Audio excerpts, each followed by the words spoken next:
നമസ്കാരം. എല്ലാ UK മലയാളികൾക്കും ഗുഡ് മോർണിംഗ് UKയുടെ മോർണിംഗ് ന്യൂസിലേക്ക് സ്വാഗതം.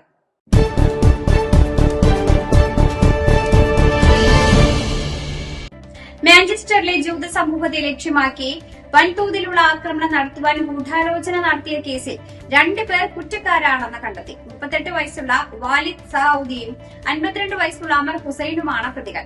ജൂത സമൂഹത്തോടുള്ള ശക്തമായ വൈരാഗ്യം ഇവർക്കുണ്ടായിരുന്നുവെന്നും IS പ്രേരിത പദ്ധതിയുടെ ഭാഗമായി UKയിലേക്ക് ആയുധങ്ങൾ കടത്തുവാനുള്ള ശ്രമം ഇവർ നടത്തിയതായും പ്രസ്റ്റൺ ക്രൗൺ കോടതി വ്യക്തമാക്കി. രഹസ്യാന്വേഷണ വിഭാഗത്തിന്റെ അണ്ടർകവർ ഉദ്യോഗസ്ഥൻ വേഷം മാറി ആക്രമണം ആസൂത്രണം ചെയ്താണ് പ്രതികളെ പിടികൂടിയത്. ഫറൂഖ് എന്ന പേരിലുള്ള മൂന്നാമനായ ഒരാളോടൊപ്പം ആശയങ്ങൾ പങ്കിടുകയായിരുന്നു പ്രതികൾ. പ്രധാന ഗൂഢാലോചനക്കാരനായ വാലിദ് സൗദി UKയുടെ ചരിത്രത്തിലെ തന്നെ ഏറ്റവും മാരകമായ ഭീകരാക്രമണങ്ങളിലൊന്നായി മാറാവുന്ന ആക്രമണമാണ് ലക്ഷ്യമിട്ടതെന്ന് ഗ്രേറ്റർ മാഞ്ചസ്റ്റർ പോലീസ് അറിയിച്ചു. പാരമ്പര്യമായി കൈമാറുന്ന കൃഷിയിടങ്ങൾക്കുമേൽ ഏർപ്പെടുത്തുവാനിരുന്ന നികുതി സംബന്ധിച്ച സർക്കാർ നിർദ്ദേശങ്ങളിൽ ഇളവ് വരുത്തി.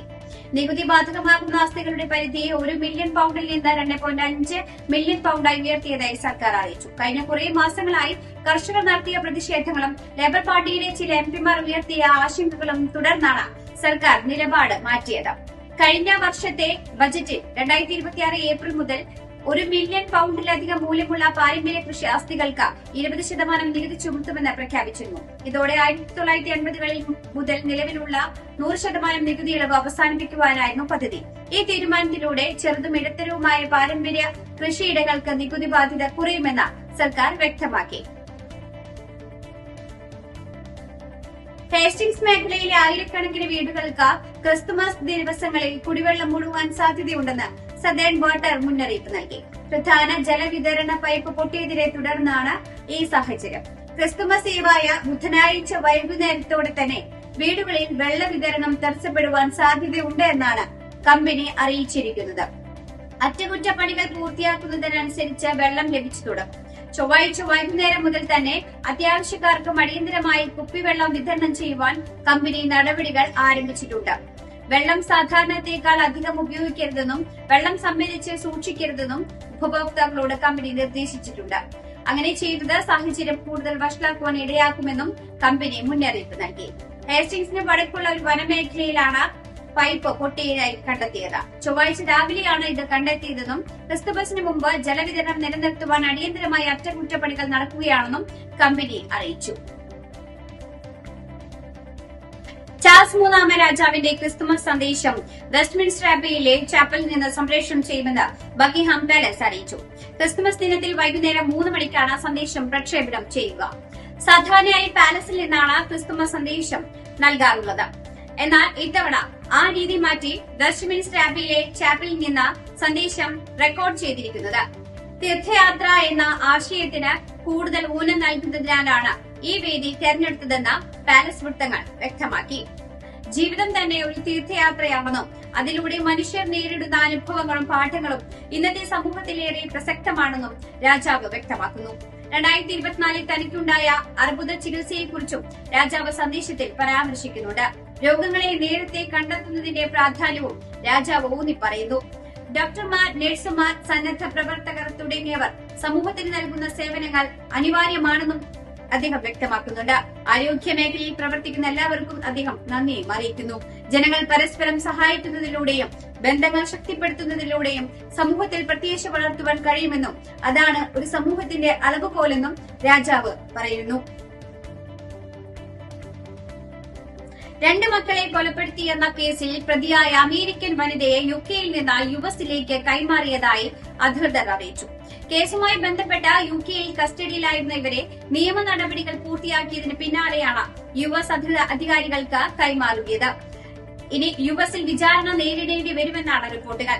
2023 ഡിസംബറിലാണ് കേസിനാസ്പദമായ സംഭവം ഉണ്ടായത്.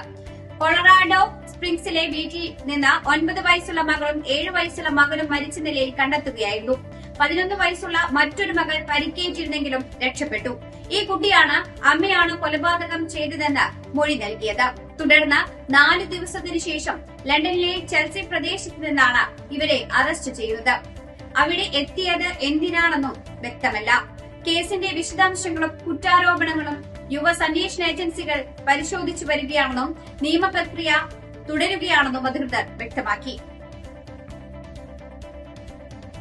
ഇന്ത്യൻ വനിതാ ക്രിക്കറ്റ് ടീം നാളെ കേരളത്തിലെത്തും. ഇന്ത്യ ശ്രീലങ്ക വനിതാ ട്വന്റി പരമ്പരയിലെ അവസാന 3 മത്സരങ്ങൾക്കായിട്ടാണ് ടീമുകൾ നാളെ തിരുവനന്തപുരത്ത് എത്തിച്ചേരുന്നത്. ഡിസംബർ 26, 28, 30 തീയതികളിലായി Karyavattom sports hub Greenfield International സ്റ്റേഡിയത്തിൽ വെച്ചാകും മത്സരങ്ങൾ നടക്കുക. 5 മത്സരങ്ങളുള്ള പരമ്പരയിലെ നിർണായകമായ 3 മത്സരങ്ങൾക്കാണ് കേരളം സാക്ഷ്യം വഹിക്കുക. കേരള കോൺഗ്രസ് എം നേതാവും ജലവിഭവ വകുപ്പ് മന്ത്രിയുമായ റോഷി അഗസ്റ്റിനെ പ്രവാസി കേരള കോൺഗ്രസ് എം പ്രതിനിധികൾ ലണ്ടൻ ഹീത്രൂ എയർപോർട്ടിൽ സ്വീകരിച്ചു. പ്രവാസി കേരള കോൺഗ്രസ് എം ഗ്ലോബൽ കമ്മിറ്റിക്ക് വേണ്ടി സീനിയർ നേതാവ് CA ജോസഫും UK നാഷണൽ കമ്മിറ്റിക്ക് വേണ്ടി സെക്രട്ടറി ജെജു അഴിയത്തും സൌത്ത് ഈസ്റ്റ് റീജിയണൽ കമ്മിറ്റിക്ക് വേണ്ടി റീജിയണൽ പ്രസിഡന്റ് ജോഷി സിറിയക്കും ബൊക്കെ നൽകി റോഷി അഗസ്റ്റിനെ സ്വീകരിച്ചു. പ്രവാസി കേരള കോൺഗ്രസ് എമ്മിന്റെ ആഭിമുഖ്യത്തിൽ രജിസ്റ്റർ ലേക്ക് റെസ്റ്റോറന്റ് കോൺഫറൻസ് ഹാളിൽ വെച്ച് റോഷി അഗസ്റ്റിന് സ്വീകരണം നൽകും. പ്രവാസി കേരള കോൺഗ്രസ് എം മുൻ UK ട്രഷറർ ജയ്മോൻ വഞ്ചിത്താനമാണ് പരിപാടികൾക്ക് ചുക്കാൻ പിടിക്കുന്നത്. പ്രവാസി കേരള കോൺഗ്രസ് എം ഭാരവാഹികളും UKയുടെ വിവിധ ഭാഗങ്ങളിലുള്ള റോഷി അഗസ്റ്റിന്റെ സുഹൃത്തുക്കളും പ്രസ്തുത പരിപാടിയിൽ പങ്കെടുക്കും. മേയർ സ്ഥാനം കൈവിട്ടു പോയതിനു പിന്നാലെ കടുത്ത അതൃപ്തിയുമായി ദീപ്തി മേരി വർഗീസ്. ഇനി മേയർ സ്ഥാനത്തേക്കില്ല എന്നാണ് ദീപ്തിയുടെ നിലപാട്. രഹസ്യ ബാലറ്റ് വേണമെന്ന ആവശ്യം നിരസിക്കപ്പെട്ടു. തുല്യ വോട്ടുകൾ വന്നാൽ 2 ടീം വേണമെന്നായിരുന്നു KPCC നിർദ്ദേശം. എന്നാൽ കൂടുതൽ വോട്ടുകൾ കിട്ടിയെന്ന് പറയുന്ന ആളല്ല മേയറായത്. ഒരു സ്ഥാനവും ആരും തനിക്ക് വാഗ്ദാനം ചെയ്തിട്ടുമില്ല. അങ്ങനെ സ്ഥാനം പ്രതീക്ഷിച്ച് പാർട്ടിയിൽ നിൽക്കുന്ന ആളല്ല താനെന്നും രാഷ്ട്രീയ പ്രവർത്തനവും സംഘടനാ ചുമതലകളുമായി മുന്നോട്ടു പോകുമെന്നും ദീപ്തി മേരി വർഗീസ് പ്രതികരിച്ചു. വർക്കലയിൽ വന്ദേ ഭാരത് ട്രെയിൻ ഓട്ടോറിക്ഷയിലിടിച്ച സംഭവത്തിൽ കേസെടുത്തു. തിരുവനന്തപുരം റെയിൽവേ പ്രൊട്ടക്ഷൻ ഫോഴ്സാണ് കേസെടുത്തത്. വർക്കല പോലീസ് പ്രതിയെ RPFന് കൈമാറി. റെയിൽവേയുടെ ഉന്നത ഉദ്യോഗസ്ഥർ ഇന്ന് സ്ഥലത്തെത്തി പരിശോധന നടത്തും.